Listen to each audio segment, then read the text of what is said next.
Hello everyone, I'm finally back with a new video, and today I'm sharing Mediterranean diet recipes that I am loving for the cooler season. Make sure to check out the description below with the full recipes and my favorite Mediterranean diet resources, especially if you're new to the Mediterranean way of eating. This spiced pumpkin bread may not be exactly traditional. I've modified some recipes to make it gluten and grain-free to suit my health needs, but it is still full of all the good stuff and very nutrient dense. So start with half a cup of coconut flour. Coconut flour is really high in fiber, really filling, and tastes amazing. Then you're gonna add your spices. I'm adding lots of cinnamon and some nutmeg.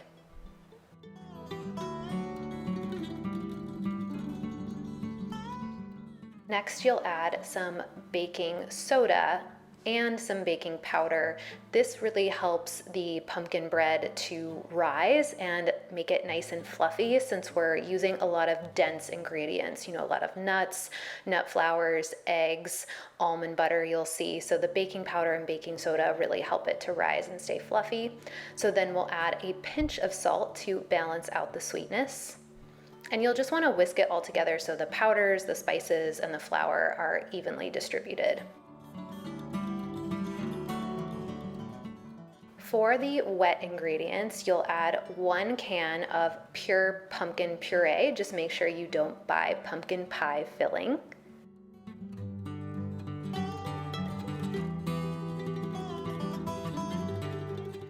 Then you'll add 4 eggs.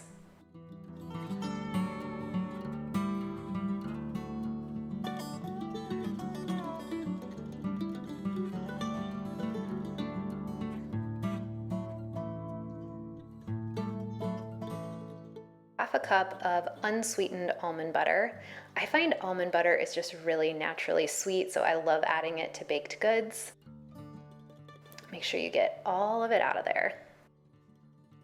Then you'll add some melted butter.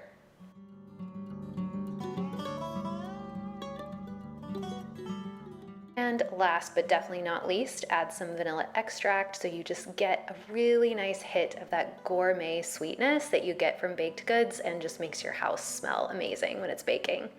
Then whisk it up, make sure you break up all the eggs until it's nice and combined.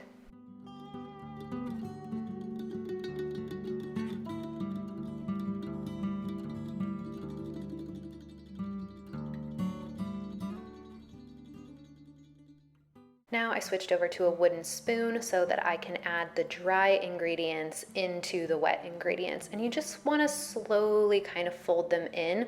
The flour will absorb into the wet ingredients nice and slowly. You just don't want to over mix it. And I'm going to add it to a loaf pan that I not only oiled, but I also added some parchment paper to the bottom because I did not want to risk it sticking. So you'll just add that right into your loaf pan and kind of even it out to make sure the bread bakes nice and evenly.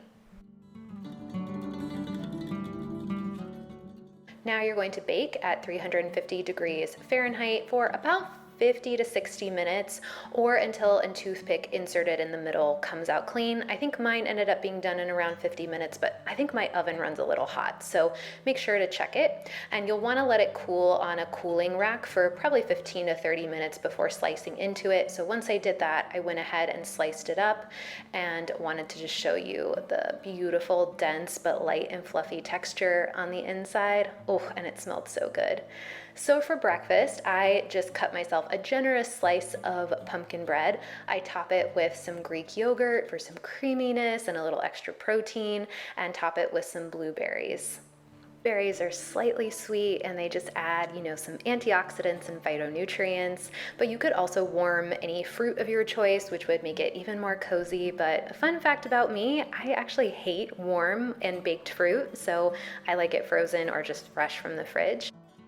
But this was my perfect bite of spiced pumpkin bread with Greek yogurt and berries.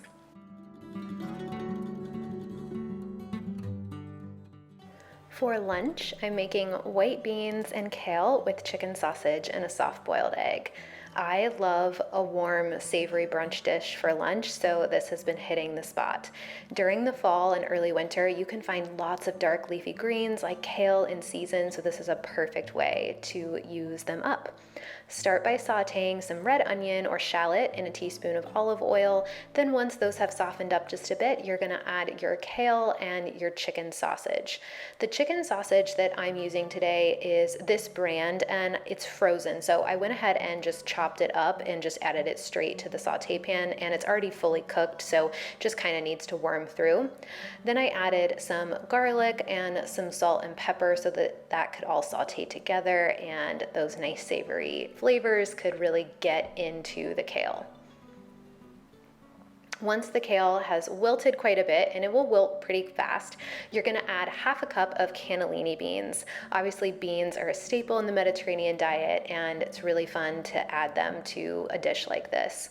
I also, on the side, while I was making this, made a soft-boiled egg in the Instant Pot, and I do that by just cooking an egg for 2 minutes in the Instant Pot, and it comes out perfectly soft-boiled and really easy and convenient. You don't have to boil water, and it's kind of cooking while you're making everything else, and I love that yolk. Wow, look at that.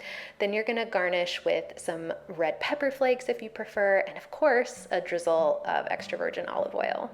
It's such a well-balanced meal. You've got your protein from the egg, the chicken sausage, you've got some complex carbohydrate and energy from the beans and the vegetables, and some great healthy fats with olive oil. What is more appropriate for the cooler season than a big bowl of soup or stew for dinner, of course? So I wanted to switch things up. I always try to do at least 1 to 2 nights a week where we have some type of seafood, because that's really important in the Mediterranean diet. So I found this Mediterranean fish stew by Mediterranean Living, and I really wanted to give it a try. So I am just starting by chopping up some onion, as you typically do for any type of soup or stew. So once that was all chopped up, I started chopping up the rest of the vegetables. We're gonna chop up some carrot.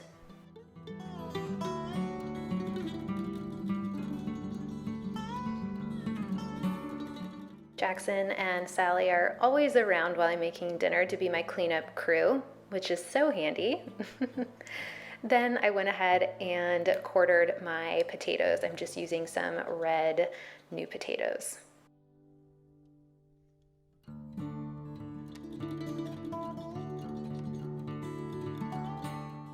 While prepping the vegetables, I also had some olive oil and some butter simmering in my soup pot so that when that was nice and warm, I could go ahead and add my veggies right in, and they could get nice and warm and tender in the combination of the butter and the olive oil, and they taste so, so good. Then I went ahead and added about a tablespoon of some brown rice flour. I think the recipe actually did call for regular all-purpose flour, but to make it gluten-free and still give it some thickness, I added some brown rice flour, which worked really, really nicely. And I just stirred that to kind of combine. Then I added some chicken broth. I really like this brand, Kettle and Fire. They do some really great broths and bone broths, as well as some pre-made soup. I really like the ingredients on them, so I've been trying to use this brand. So I used this full 4-cup container of chicken broth and just gave that a stir.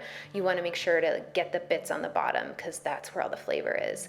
Meanwhile, I was also cutting up the fish for this Mediterranean fish stew. So I used some cod. I had some wild cod that was in the freezer, and I just thawed it that day and then chopped it up. I think you could probably use any white fish of your choice or anything that you like.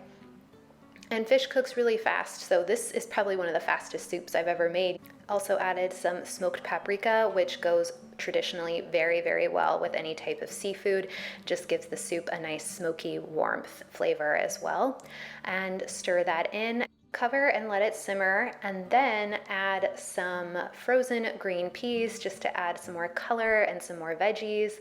And while the peas were warming through and the soup was finishing, I went out to my herb garden to decide if I wanted to add any herbs at the end to kind of garnish on top. So I was looking at my thyme and my chives and decided to go ahead and use some parsley to go right on top, and tried to cut it and grab it with one hand, which was not easy. But I managed and brought that back inside. And of course, there's Jackson just watching over the yard. Once all the vegetables are tender and the fish flakes easy, you can go ahead and serve it up.